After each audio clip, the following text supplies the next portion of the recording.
Good morning, holy Eden. Today is Thursday, Beis Mar Cheshvan, October 27th, is it? Did I get it right? October 27th? Yeah. And we're here to study the entire Talmud, one page, one line at a time. And today, with Hashem's help, for the very last time, we're doing Masechet Shabbos chapter 19, which is called Perek Rabbi Eliezer de Mila, the chapter that's all about circumcision on Shabbos. Boy, has it been a ride. We've covered many vast topics that I don't suppose, I didn't imagine we'd be discussing. I'm sure you didn't either. And I hope it's been as fruitful an experience for you as it has been for me. Learned a lot. And today with Hashem's help, we're going to make a siyum. And that's why it's going to be the last time with Hashem's help that we'll be studying the 19th chapter of Masechet Shabbat. We'll start the 20th chapter. And that's a big milestone, if you ask me. To 20 chapters, that's a lot of Gemara under our belt, a lot of important conversations, halachic discussions, and so forth. We're also making our initial ascent to page 140 of the Talmud, also a big round number. And so thank you so much for joining us. Today we are on, again, hopefully for the final time this year, this round, I should say, this cycle. Maybe we'll do another cycle. But for the final time this cycle, chapter 19 of Masechet Shabbat. And the chapter that's been all about circumcision on Shabbos has one more Mishnah, a Mishnah we started yesterday.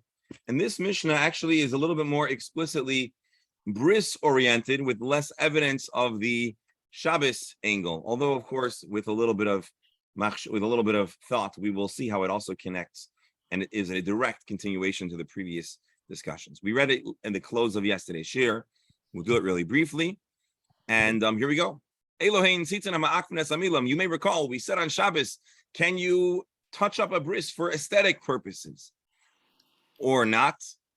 And without rehashing that whole discussion, which was in the Gemara, if the bris has something that is me'akev, the tzitzin ha'me'akvin, that one may go back and fix up on Shabbos, but not necessarily aesthetics. Maybe it depends if you've, remember I said incorrectly or inarticulately that maybe the difference is if the moil took a bagel. Of course, that's not really what happened. The moil put down his tools, and now we're doing the ceremonial part. Well, then you might not be allowed to go back to do the aesthetic parts, although aesthetics are important. So now the Gemara wants to know, hey, but what exactly is the definition of the shreds of flesh that make the bris not yet fully valid? So here we go. It's that you need to remove the flesh that covers most of the corona. So if there is flesh that remains on the child in a place that the foreskin is not to be, or is typically not in a Jewish bris, well, then the baby needs to have a touch-up, and until then he is considered uncircumcised, to the point where the child was a kohen, he would be disqualified to partake of what he is biblically entitled to, the eating of truma, because to eat truma you have to have a bris. And so the Mishnah is making the point that this youngster, this young man, before the moil does the touch-up, did not have a bris. Now, the imhaya bal basar, maybe the moil did the bris kosherly, but because of his, in the language of the Rabbi Steindals, was fleshy, and so therefore the skin kind of recovers maybe the site of the bris. So mitaknoi. Now again, I don't know really. I'm not a moil, and I really mute. Who's muted? You hear me? Yes. I hear you. Yeah. Okay. If he was fleshy, I don't know. I'll tell you the honest truth.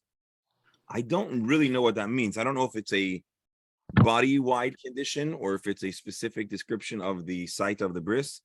But whatever exactly the definition is, if the child's physiology is so that although the foreskin's been removed, but the flesh of that area make it appear that maybe it's not circumcised, so mitaknoi, he can cut more than the bare minimum, because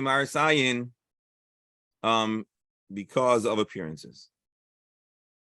What are we saying here? Are we saying that he must fix it or that he could fix it? It sounds like we're saying ideally, and again, Dr. Hammer, you brought up yesterday, and I don't have, unfortunately, I did a little bit of looking. I don't have like a comprehensive article to share on the subject of Marasayin. But Bli Neder, let's keep it on the short list. It's out there. I just need to find it. I didn't have enough time. I started looking, but I didn't find to really dig deep into the Jewish idea of appearance. Why are we worried about appearance, and why is halacha? Doesn't it sound like aren't we, again, to paraphrase Dr. Hammer's question, although I'm not going to give a great and as lengthy answer, aren't we cultivating insecurity by making, right? In other words, by making appearance a central facet of Yiddishkeit, and by telling a person, you might be doing something 100% okay, but if it appears not okay, then you shouldn't do it. So we are essentially cultivating a society that's very focused and concerned about appearances over intent and over even action.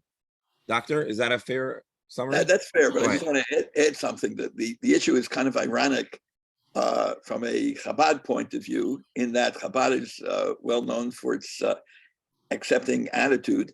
And what appearance does often is it stigmatizes people into a category, and assumptions are made based on that. So that's kind of an interesting paradox in my mind.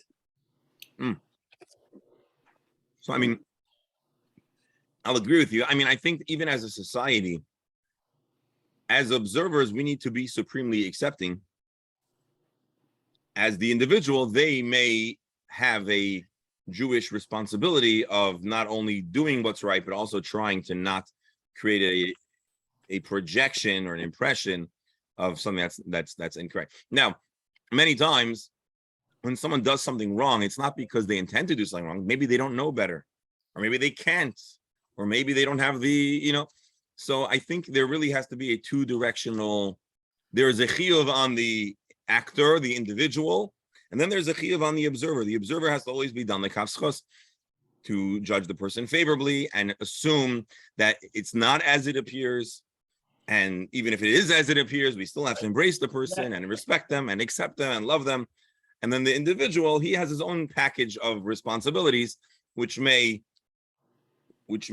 encourage him to do things. Rabbi, especially because there is a certain degree of learning that happens by observation. So let's say you're a young child. How do you learn how to do certain things? Well, if you go to Cheder, maybe in Cheder they teach you how to daven.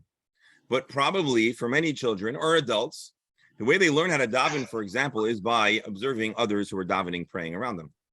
And so there's a lot about Jewish observance that is picked up by observation. Certainly a person who wasn't brought up as a child with Jewish practice, and then they begin to embrace it or seek it out, some of the things they're going to do are from observation. And so certainly we can understand that we might be misleading or not giving the person the most accurate impression of Jewish practice if what we're doing appears different than what it is. And so I'm just making the case that there is room to both super respect others, even if what looks like, if it appears that they're doing something wrong, but at the same time, we can yet encourage a person to be mindful about the appearances, but it deserves a longer treatment and it deserves a more scholarly treatment. And so I'm acknowledging, hold on, there's a terrible echo. I'm going to hit mute all, and then please unmute. Just let's see if this takes care of it. But so again, it deserves more treatment. That's just my instinctive response or reaction to try to expand. Dr. Hammer, you're muted, but Sometimes the extent to which you go, when we spoke about the Moel walking and having to show that he's carrying something, and that's whatever, seemed to me excessive. If this guy probably was dressed like a frum yid, you're going to question if he's not. That's not what I'm saying. Okay, so right, I agree with you. But I just want to throw it back at you. I know that's in Brooklyn. There's a guy called Rabbi Heller. He's a very popular mohel, and he became like a mohel somehow to the stars. So a lot of like the big machers in the city, they call him. He looks like Eliyahu Navi. He has a long white beard, a very sainted appearance, which who loved him. Unfortunately, maybe a little bit of a shanda for but Adam Newman of WeWork was like very crazy about Rabbi Heller. So again, when I was in New York, this was the height of WeWork and all that. So let's say you see a guy who looks like a Malach Hashem, an angel of God, Elijah himself, and he's doing an act that looks like Chilul Shabbos. So someone might say, oh, Chilul Shabbos is not that bad. Rabbi Heller's doing it. And so maybe we're saying just be super evident that you're doing it for a mitzvah so that nobody becomes desensitized to the importance of mitzvah. It's like, well, anyways, okay. I made my point, and your perspective is a fair and good one. I just want to provide a counter Rabbi perspective. Yes, Sir Barrel. Rabbi, I still feel that what's going on parallel here is, let's call it warnings to the moil, not to do just the minimum, which would pass, but make sure of other things that could occur. I agree with you. In other words, hopefully a child only gets the bris once. So do it good on the first shot, please. You don't want to have to. Right, because if you don't, we Also, might have to go back and correct it, etc., etc. That would not be kind or fair to the child.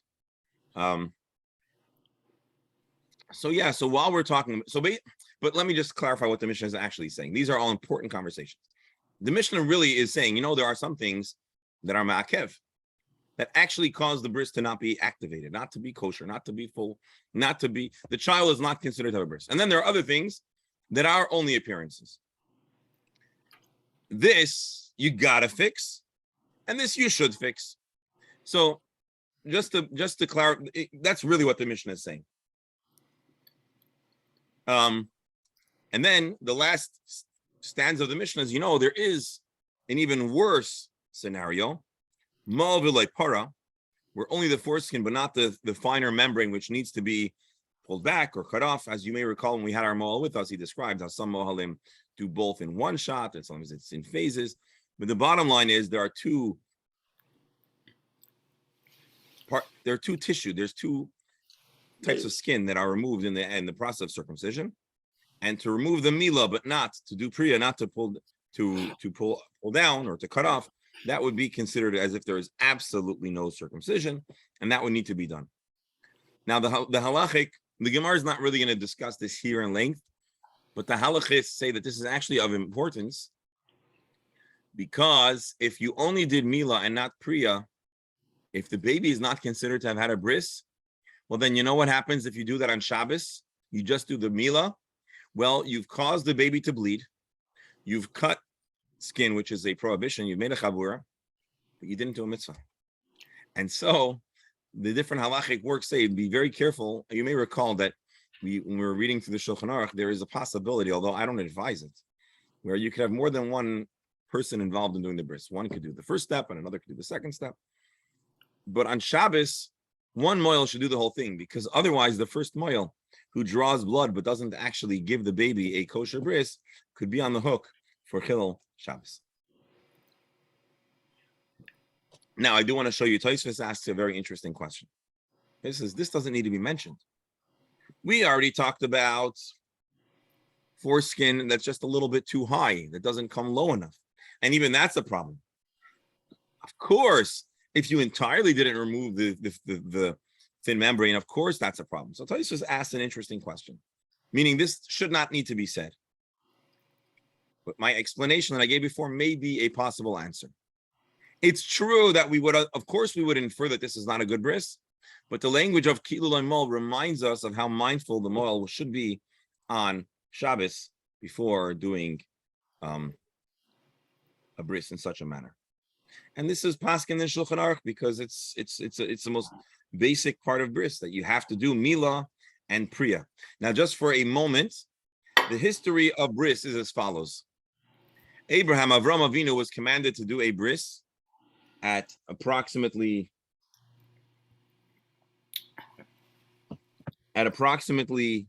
I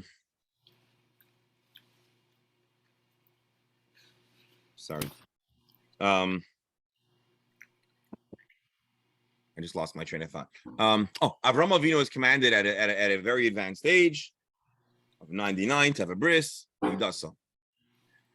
It is in that description, we don't have any reference to priya. So the Sfarim say, and again, I'm just being short so that we don't.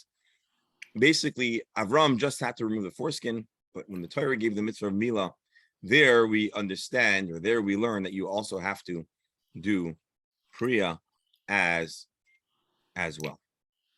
So just understand that it's possible that the chiyuv, the obligations were phased. But in the end of the day, for a Jew, you must do both facets of bris. Rabbi, That's the that mission. brings Yes. that brings up a question. If Yes. Abraham, as far as I could read, all the way up from the time of Adam to Abraham, they knew the Torah. So how Okay. come if he knew the Torah that he didn't circumcise himself? Because he wasn't commanded to do. Well, you're asking actually a very good question. I'm not going to answer the question now, but it's a very good question. The Rebbe actually has a whole talk, and bris was distinct for a number of reasons, and so you're asking a good question. But we're just going to leave it with that they knew that bris was not something they could do on their own. To do bris, here, I'll give you the short answer. A bris is a covenant. A covenant is a two-directional arrangement. You cannot make a one-way covenant. Right, Alan, I cannot say I want to make, I love you, we're great friends, and so I'm going to do something that's going to be a sign of our friendship. If you don't say I'm in, then it's not a sign of our friendship. It's a sign of me trying to do something to you. And so being that bris was not just an action, but it's an action that represents a certain highlight in a relationship that could not be self-initiated. That had to be a commandment. And so Avram waited for bris, even though you're correct that the Chazal say that the Avot observed many other Jewish rituals that are found in the Torah prior to Matan Torah. So that would be the short explanation. Alan, do you accept it? I accept that, and I accept you want to be my friend. Yes, I don't want to be. Oh wow! You see, now it's a two-way. Now it is a two-way declaration, and so now he didn't reciprocate. He said that you want to be his friend, but he didn't say he wanted to be. No. Okay. It's a two-way affair. Okay, now you got it. Mazel tov. We all love you. No, okay. All right, let's jump into the Gemara. We're going to make our siyum in just a moment. Amar Rabbi Avina, Amar Rabbi Yirmiyah, Bar Abba, Amar Rav. Again, for a moment, we're going to get a little graphic, but then we're going to move past, and then we're going to move on to the brachis of bris. Ravina, no, not Rav Avina. Rab Avina quotes Rabbi Yirmiyah Bar Abba, quoting Rav, that says, "Basar hachoife as roiv goiva shalatar." What our Mishnah means when it says that if it's choife roiv atara, if it covers most of the atara, the corona, he means basar hachoife as roiv goiva shalatar. We're talking about flesh covering most of the height and Rabbi Steinsaltz throws in circumference. So we're talking about a foreskin that's really not very removed. More of the baby is covered by the foreskin than not covered by the foreskin, both circumference and height. Bear with me, Rashi.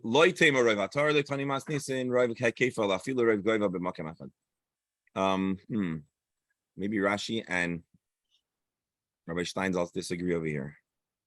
Bear with me. I just want to make sure we're giving you accurate translations here.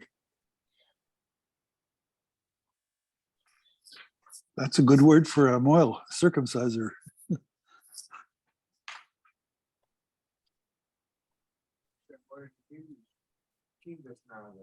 Is that really what they? I can't. So basar hachoifas roiv goiva shalatar. So even if it's, so yeah, I think Rabbi Steinsaltz and Rashi are arguing. Rashi says even if it's only covering the height, but not the circumference, is a problem. Rabbi Steinsaltz seems to say it's both. The imhaya bal basar. What's the story of the child who is a fleshy, heavy? Amar Shmuel. Shmuel explains as follows: Katan hamisur bal basar. Katan hamisur bal basar. A child who is encumbered with flesh. He's fat, and the skin maybe is like almost oozing. It's like. Okay, we can just stick with the translation. I don't know exactly. Ryan Isai, again, I don't have a lot of answers. I don't have a lot of explanations. So I'm sorry. We're just going to read it and translate it. And I don't know how this works. Katan Amasur Basar, a child that has a lot of flesh. And so the appearance is as if the site of the bris is covered in flesh. It's not really arla skin, but it has that appearance. The question if the child is a bris or not is going to depend on the appearance when that limb hardens. If when erect, the skin does not cover, and therefore there is the appearance of a circumcision, there is no need to do anything further. The imlav, but if it does not appear circumcised, even when erect, so then there needs to be a touch up on the circumcision. This is the teaching of Shmuel. Shmuel was a physician. Again, I do not know how this works. I'm just reading the text and meaning I don't know if we're saying that, I don't know. In Masnisa Tana, there is another version of this teaching. This child who's very fleshy. Here is the test. If, when erect, you do not see the baby does not appear circumcised, then you do need to do a circumcision. So two texts, both making the same point, which is that we don't really care. The main issue would be when erect, it needs to be evident that the child is circumcised. There's a slight nuance difference in the language. One says nira mahol, he appears circumcised, and here it says ve'eno nira mahol. If he appears circumcised, it's good, and here it says if he does not appear circumcised, it's bad. Aren't they saying the same thing? My beinayu, ika beinayu. There is a distinction. Nira ve'eno nira. I don't know. It seems to me these guys spend a lot of time looking at these members, to check it out all the time. So that's what I'm telling you. I don't know exactly what and how to understand this. Are we saying that there had to be examination, or are we just giving the principle? Maybe a very well-trained moyel, and again, I don't know, could look at a baby that's flaccid and say, oh, well, based on my knowledge of the physiology, if there would be an erection, then it would be visible. I don't know. So I don't know how this works. All I know is that the halacha talks about every facet that's relevant. There must have been some very interesting sessions of the Beis Din. Yeah, so again, I tell you, you can describe what you want to see to the parents, and the parents, they do change diapers and things like that, and they're more aware of what goes on. So and how maybe it at a looks. certain My point age, is, the child himself finds something wrong. It's too young. my No, point depends is, how long.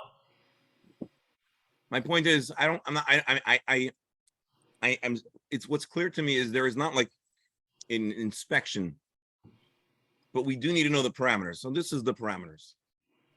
It doesn't need, you don't have to always be able to see that the child is circumcised, but at the most extreme possibility to that the circumcision will be visible, it needs to be visible. That is essentially the crux of what the Gemara is saying. How and when this is determined, and by what I don't know. And so I'm just reading what you're reading. Rabbi, And that concludes, yes. is it possible that the Moel himself has learned at the time of the Mila to do something by pulling the skin with his thumb, whatever it is, to understand what it would be were it to be erect, and therefore, I suggest, I don't know. I suggested that is a possibility. The Moel's knowledge of the body, he could check and already surmise if there is ample Mila or not, and that's that. To me, that's the most likely scenario. But again, I just don't know, so I don't want to tell you a certain scenario. That makes the most sense, because we're not. Yeah. I think, and he could be wrong sometimes. Okay, so you find out later on. Right. But what do we do? Each time you go to the pediatrician or you go to change the baby, you say, "Oh, I think," and then you're going to keep right. Doesn't make sense. Right. Okay. And I'll tell you more than that. We can all imagine a situation where a mother's changing the baby's diaper, and she panics because although they just had a bris, the baby doesn't look circumcised, and she's all worried. And so she goes running to the local mohel or rav and says, "So don't worry, we have a formula. Your baby's circumcised. It doesn't matter." Rabbi, So to Bernie's point, the person in the best position to avoid all this is the moil. and he can take Indeed. what we would call preventative action. And that would explain why this appears in our very Mishnah, describing the actions of a moil on day 8. Uh-huh. And that's I think the best way to understand it. I'm looking here just in the footnotes. I also think, Anyway. Rabbi, that, and I could be Yes. wrong, that when, at least in my experience, when a baby urinates, Mhm. there's a change in the physiology a little bit of the penis, which makes it more similar to an erection, but it's not an erection, obviously. But so I think that's another time that can be observed and make assumption. Yeah. Okay. And a parent, you're right. A parent in the course of the childhood of the child will have opportunity to notice if they can see that the child is circumcised. So that's most likely. Again, if you want to know a realistic scenario, mother changes baby's diaper, she panics. Baby's healed, the bandages are off, and it doesn't look like there was a circumcision. She's really nervous because this is important. The Yiddish mama takes Yiddishkeit seriously. They want the baby to have the best chances for their Yiddishkeit and for everything. And so she's really nervous. She flips out. She goes running to the moil. What did you do? You didn't give my baby a good rest. I said, don't worry. Just start observing, and you'll notice that Baruch Hashem, there is a circumcision. And so long as you witness and becomes visibly evident to you that there's a bris, then don't worry, it's kosher. And if after a few weeks or whatever there's still a concern, come back to me and we can talk. Or isn't there usually an aftercare visit the next day by many moel? Yeah. Okay. Well, I'm saying maybe when a baby is still bandaged and whatever, maybe. Anyways, that's the story. We could ask Kamoil again, but anyways, that's the Gemara. We've done it, and now we're making our initial descent for the seal of chapter 19 of Maseches Shabbos. Ma'avalei par. So we talked about Mila and Priya, and so we're going to introduce a brisa which really doesn't appear to be directly, totally related, but an incredibly significant piece of Gemara. Because, well, let's see. Hamal Oimer, the Moyel says, Ashtanarva. We learned in a Mishnah era text in a Tosefta. Hamal Oimer, the Moyel says, Asher Kedishana b'mitzvaysav v'tzivano al hamila. The Moyel says, Asher Kedishana b'mitzvaysav v'tzivano al hamila. I was just by a bris, and that's what happened. The Moyel said, Asher Kedishana. And then, and you may notice this too, then the Moyel says, he shows the father, he points, and now it's the father's turn to read. Avia ben Oimer, and the father of the baby, says, Asher Kedishana b'mitzvaysav v'tzivano. He has sanctified us with his mitzvot and commanded us to bring this child into the bris, the covenant of Avraham Avinu. Those who stand around, the people that are part of the simcha say, just as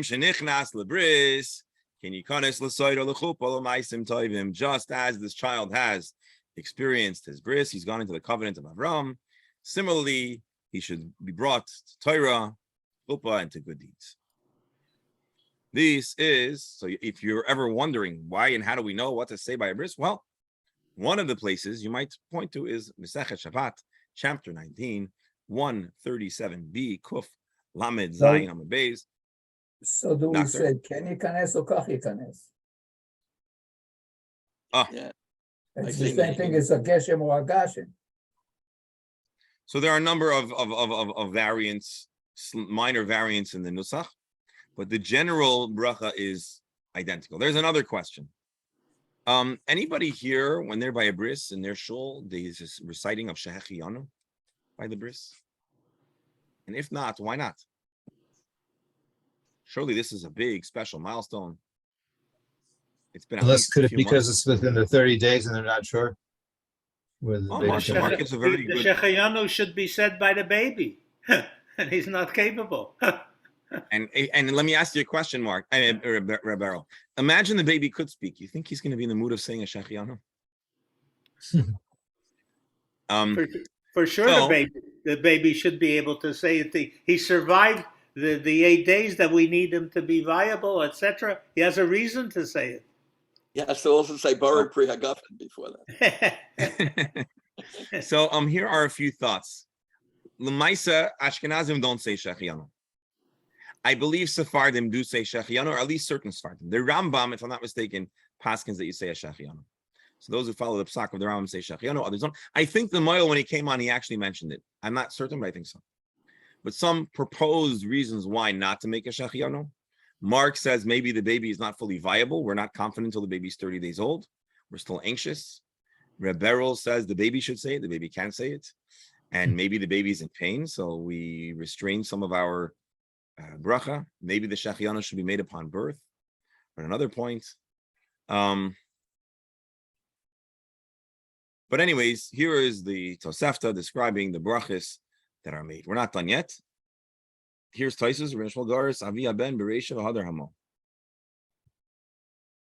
So the question is, who makes the bracha first? So Lamaisa, the bris that I was at, the brisin that I've been at, not all Chabad, actually more Moyalim were not Chabad, but I was by Rabbi Selmar, probably one of the senior Moyalim in Hollywood. And I was by a bris the other day. The Moel was a Satmar Jew from Williamsburg. And it's pretty standard Lamaisa that the Moel makes the bracha first and then goes to Avi Ben. But Tosfos points out that it was not always so. There were different opinions. Rabbeinu Shmuel had a different girsa, which says Avi bin Bereisha, v'hadar Hamol, where maybe the father makes the bracha first, and only thereafter does the Moel make a bracha. Ukvar hitting glasses came levarch Avi ben Koydem Amila Mishum the Lachnisoi lehaba mashma. The bracha of the father is Lachnisoi, to bring him in. It sounds like it's talking about an event that's going to transpire. As indeed there's a lengthy discussion of Maseches Psachim all about the structure and the phrasing of brachas, about how to say levar chametz, albir chametz. So now you're wondering if this is true, and Tosfos tells us that Rabbeinu Shmuel always had the father make the bracha first. Well, then why is it that Ashkenazic Jews, who in general are somewhat informed by Tosfos, the Ashkenazic tradition, why don't we say, why doesn't the father make the bracha first? So Tosfos itself says, Rabbeinu Tam hichzer haminig lekadmusay. Rabbeinu Tam pressed the refresh button, and went back to the original minhag. V'garas hamol bereisha v'hadar Avi Ben. And the Moel says the bracha first, and then goes the father, because that's supported by all the manuscripts of the Gemara. V'chein muchach kula sugya midika amar ha'imdim sham amrim keshem sheichnisay lebris michlal shekfar chniso. The inference of this Tosefta is clear that the bris has already transpired. And there's further support.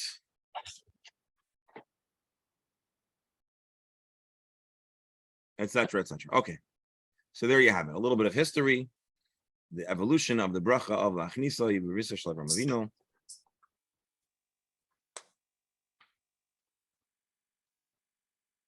And here I'm just opening the Chassam Sofer, but not really to learn the Chassam Sofer, but he quotes what I was trying to tell you before, which is, do you make this bracha? So it's the Rush says that you make the bracha in between the Mila and the Priya, phase 1 and phase 2 of the bris. He says, I don't understand, because Avraham Avinu's bris didn't include Priya. The Priya was only part of the Matan Torah bris, and so therefore that would not be part of the description of bris Avraham Avinu. But anyways, let's go back to our Gemara.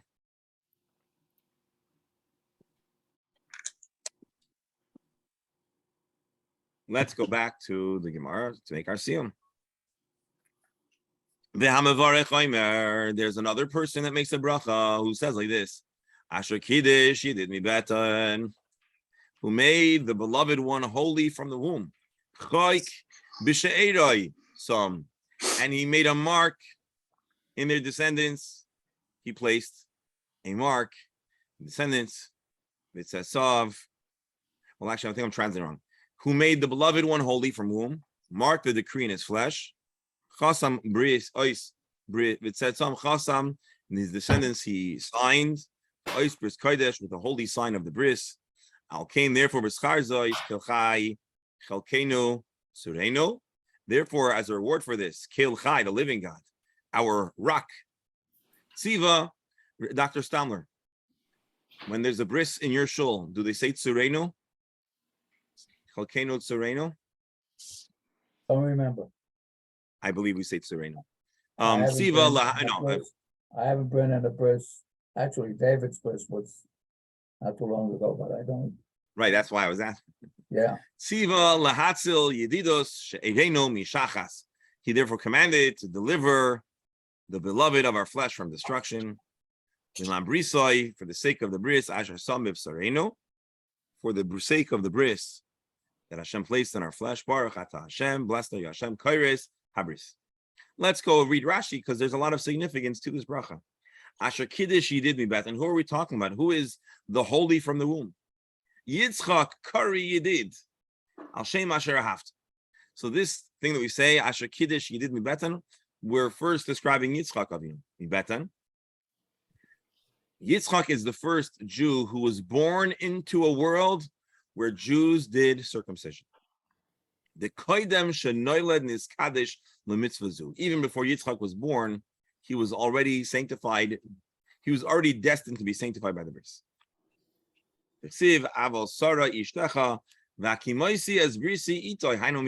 So before Sarah gave birth, the angels were talking to Avram and Sarah already. I think maybe that's a later. Already the bris was destined to happen. Some chak shalmila, the sign of the circumcision. Mitzatzav acharav and his descendants chasam ba'ois. This is the bris. What does it mean that we're going to be saved? Siva lahatzil yedidos she'ereinu mishachas. Hashem commanded to deliver the beloved of our flesh from destruction. Anyone want to take a stab? No puns intended. What are we talking about over here? To save from destruction? Do you think the Jewish mortality rate was any better than the Gentile mortality rate? Anyone? So Rashi says we're not probably talking was about better because they were more into keeping clean and so on. I'm sorry. I think maybe the mortality rate was lower amongst the Jews because they were more into keeping things clean than the Goyim. Maybe. But we're certainly not making that case over here, and probably different times, different places. So we're not talking, according to Rashi, about the baby surviving into childhood or adulthood. We're talking about being saved migehenim, from a spiritual destruction. Gam as bidam brischa shalachti asirecha mivor ein mayim boy.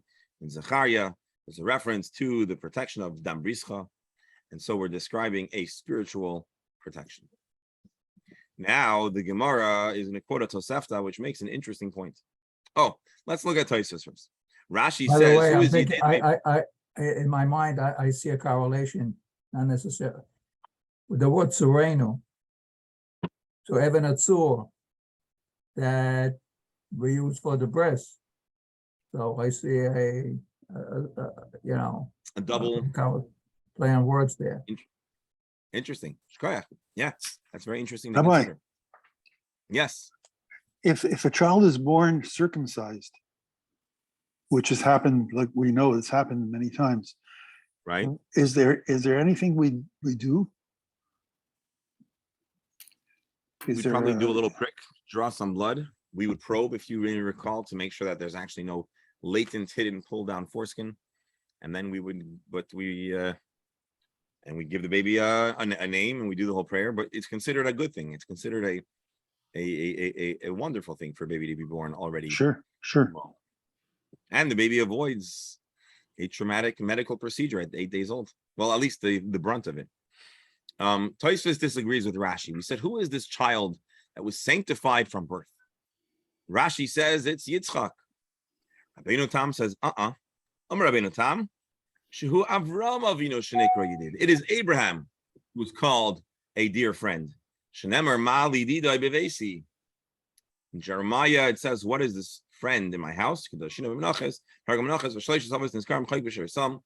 So, and to make the case even further, the Gemara Menachos says that this bracha actually includes Avram, Yitzchak, and Yaakov. So the Gemara Menachos says, Asher Kiddush Yidid Mi Betan, that's Avram.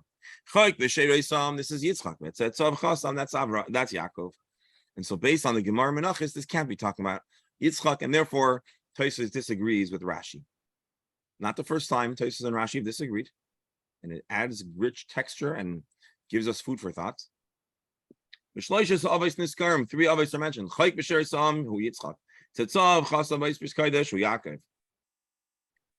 Tzatzav hu uvanav. K'maisha targum yonasan hatzatzoyim. Last week's claimer yotzei tzatzav. So, anyways, Taisa and Rashi disagree. Let's open up Menachos for a moment, just because we can. The Gemara there's talking about the word Yedid and who it describes. And there's a number of different references. Here we go. Yava Yedid. If anybody here likes a popular Jewish singer, Shweki, you may know this language. Yava Yedid. Ben Yedid. V'yivna Yedid. Liyedid. V'chelkai shal Yedid. Yischap rubai Yedidim. Let Yedid, the son of Yedid, come and build Yedid for Yedid. And what does it mean? Yedid is Shlomo Melech, the son of David HaMelech. No, I'm sorry. Yava Yedid, the Shlomo Melech. Ben Yedid is Avram. Yedidos is also a description of the Beis Hamikdash. The Chalkei Shal Yedid, Binyamin's called Yedid. And the Jews are called Yedid. And so there's an interesting Agadic Gemara quoted by Tosfos to make the case that Yedid is a reference to Avraham Avinu. And if you know, you know, it's a very interesting line with many times the words Yedid. And so you can Google the song Yava Yedid, and you'll find Shweki singing the song with these very words at the beginning. Every Friday night. I'm sorry? We do it every Friday night. What do we do? Yedid, nefesh. Yeah, we say the word Yedid. That's true. That's true. This is true. Hold on, let's try this just Rabbi? because. Yes, doctor. Couldn't one argue that Avraham's bris was so different from the subsequent brisim? Where was the father? Who gave permission? What bracha was said? So maybe that could be an argument. Yeah. Oh, absolutely. Being over bar mitzvah, it's his, not the father's. 100%. It was a very different bris. We're just going to do this because we're making a siyum, so we have to add some festivity. Just going to give you a They to sample. start eating healthier. Meat. Not this, not this. Be careful, Rabbi. Be careful. This is a sample.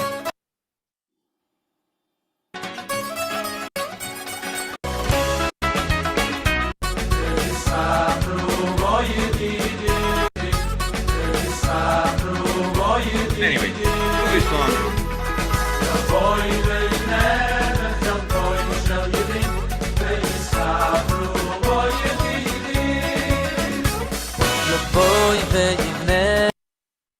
All right, you get the point. Now let's make our siyum. Now I want to dance. Now let's see. Hamol es geirim oimer. What if you're doing a bris for a convert? Well, there are some differences. Let's see what they are. Possible differences. Baruch atah Hashem Elokeinu melech haolam asher kiddushanu b'mitzvaysav v'tzivanu ala milah. The Moyel says ala milah. And then there's a Mevarich who says asher kiddushanu b'mitzvaysav v'tzivanu lomol es hageirim ulehatif meno dambris. Shalmoli dambris lenis kamash ma'var shnemar im lebrisi im lo brisi yoimam v'layla chukais shemayim v'aretz leisamti baruch atah Hashem koires habris. So we record here a variation of the bracha. Hashem, Baruch Atah Hashem, for sanctifying us with His commandments, to circumcise the converts, to do the hatafas dam when necessary. If not for the blood of the covenant, heavens and earth wouldn't be sustained. Blessed are you, Hashem, for giving us the covenant. Hamol es avadim. Now we know that in the times of the Tanakh and the Mishnah and maybe the Gemara, and with rare exceptions, there was an island, one of the Caribbean islands actually had a Sephardic population, and apparently they practiced a version of the biblical notion of slavery. This is not an endorsement, just the fullness of the historic record. But anyways, if a person circumcises slaves, he says, oh, so my point is, so in times past, you had a Jew who got circumcised. You had a convert who was being introduced into Judaism, who would be circumcised. And then you have a Canaanite slave, which is a Gentile slave, who upon initiation into the Jewish household becomes partially Jewish and receives a bris. And so for that bris, here is the liturgy. You say Asher Kiddushanu Mitzvaysav V'Tzivanu Al-Milah. And then the blesser says Asher Kiddushanu Mitzvaysav V'Tzivanu Lamol Es Havadim V'Lahatip Em Dambris. Commanded us to circumcise Jewish slaves. If not for the bris, heavens and earth would not be sustained. Shenemar, as the verse says, not for the covenant day and night. The nature, the permanence of heaven and earth would not have existed. Baruch atah Hashem, koires habris, blessed are you Hashem, the executor of covenants. Hadron Allah, Rabbi Elazar the Milah. My dear friends, with this we conclude a long chapter which has challenged our minds, creativity, and our thoughts to understand the intersection of Shabbos and bris, as well as many additional facets of circumcision.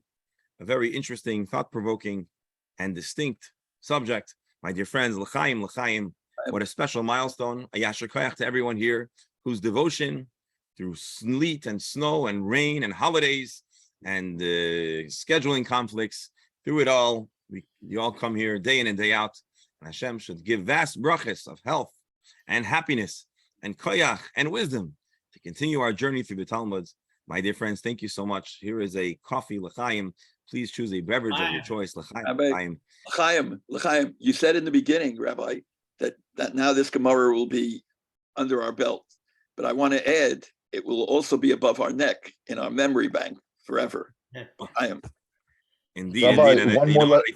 One more l'chaim to the rabbi who taught us. It's very kind of you. L'chaim, l'chaim. Hashem should give all of us koyach. And you know what? You're Dr. Hammer, you're actually right. I have a feeling, I know for myself, probably for others too, this is a Gemara that will probably be imprinted in our minds, maybe more than others, because it was so distinct and it was so focused on a specific topic that, at least myself, I didn't have as much information. And so, absolutely. Again, what a wonderful. It'll always come to our minds when we attend a bris. Yes. Especially if it's on What's Shabbos. our new topic? What's our new topic next? Oh, very good. So we're going to have a few different assorted items. We're going to start with certain malachis that are connected to food preparation on Shabbos and on Yom Tov. So again, totally onto a different direction, a different subject. We're probably at the section of the Gemara that we might describe as a little bit more miscellaneous. So we're gonna have we're in the final 20 or so pages of the Masechta. Not 20, 20. We're in approximately the final 21 pages of the Masechta. And so it's gonna be fun. It's gonna be good. But the next Mishnah, let's just read the next Mishnah so that we never are without a present chapter. So again, we finished 19, and maybe there's a little more halacha to look at, but let's just take a peek at the new Mishnah. Rabbi Eliezer, Omer, Toilin, Esa Mishameres B'Yontif. You're allowed to stretch out a strainer on Yontif, set up a kind of strainer. The wine used to have a lot of sediments. Let's see if we can find a picture. Probably we'll look at the picture tomorrow. Yeah, we'll look at the picture tomorrow. Thought I had it here. Hold on.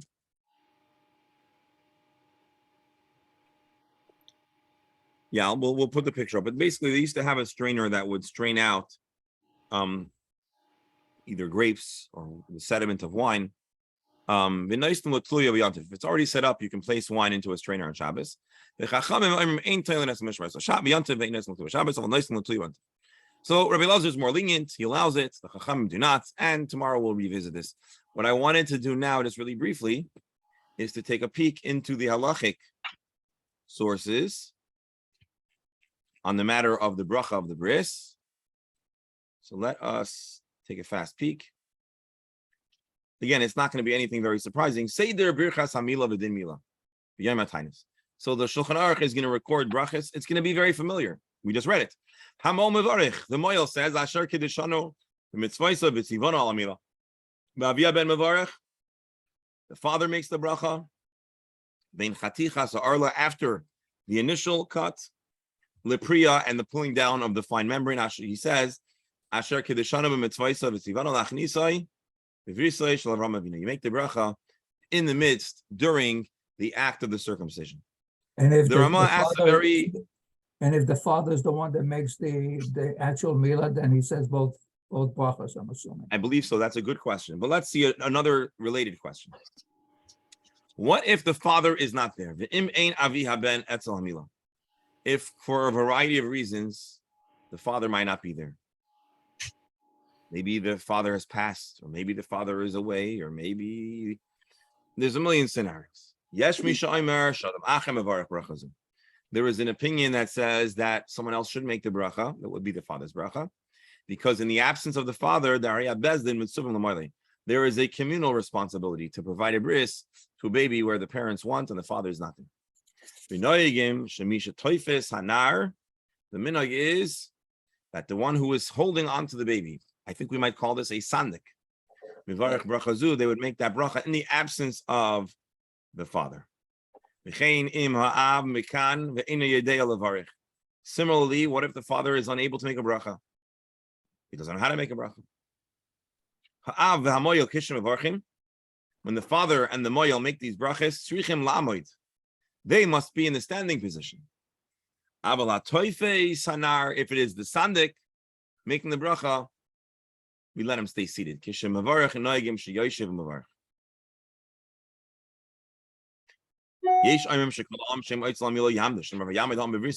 there's a minhag, there's an opinion that says that everybody around should stand. Indeed, this is the minhag. Everyone should stand during the bris, with the exception of the sandik, who needs to be sitting.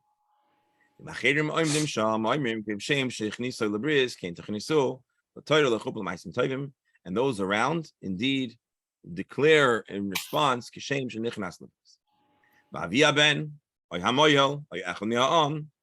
then the father, the moyel, somebody else says, some people also make a bracha of Boire Mine Besamim or Atse Besamim. Mevarch alav l'riach va'omer baruch ata Hashem l'chel asher kiddush yidid b'betan v'noegim kishmagiyim b'damayich chayi. When we say the words that you live by the damayich, v'noisem hayayin b'espoi b'viatinik, place a little bit of the wine in the baby's mouth. U'chshamoyel mevarech bracha zu roichetz tchila yadav u'piv kidei shivarch v'nikiyos. And the moyel makes the bracha, he should rinse out his mouth to make sure that the bracha is being made in a state of cleanliness. Rabbi? I'm sorry, just Dr. Just give me 10 seconds. I just want to show Dr. Stalmer's question. The imam av molas bon benoi. If the father is the moyel, yivarech tchila beis brachas. The father makes both brachas. Dr. Hammer, go ahead. Yeah, one thing you said I find a little problematic. When you said if he doesn't know how to make a bracha, somebody makes it for him. Why? Why can't the way someone gets an aliyah repeat after me, or transliteration, whatever it is? That doesn't square with my concept of the father's responsibility. So he doesn't know how to make a bracha, so he doesn't know how to read Hebrew. But he's giving his, if he doesn't know how to do it, I mean, he's giving his permission to, if he's Jewish. I'm not talking about someone's not Jewish. So if it's good enough for him to give permission, it's good enough for him to repeat the words. You're asking a good question. You're asking, why don't we just help him out? Say, Baruch, Baruch, Ata, Ata. Yeah. Either maybe in that community that wasn't an option. It seems like in times past, there was much more of a phenomenon that there were those who didn't know the liturgy, and it seems like they outsourced that, but it's a fair question. Well, it's also maybe a question of embarrassment. Rabbi, we could have a whole other scenario where the father's not Jewish. That's it, for sure. Yeah, and the father Jewish, or the father cannot speak. On the other hand, why can't he make it in English? Would he be okay if he makes the bracha in English? That's a good question. I don't know. I don't think so, but I don't know. All right, my dear friends, this concludes today's session. Mazel tov again on the Siyum. Thank you all for being here. We're now in chapter 20. We could continue some of the remaining threads, no puns intended. We could finish off some of the tzitzin of this discussion tomorrow. But thank you all for being here, for joining, and for being not just passive participants, but for making this a most informative, insightful, and well-probed. Just before you, we have another board meeting with lawyers again tonight, Bernie. Oh, don't even, I don't, There's no end to the story. New lawyers, new bills. Okay. All right. Okay. All right. Also, Good, happy news.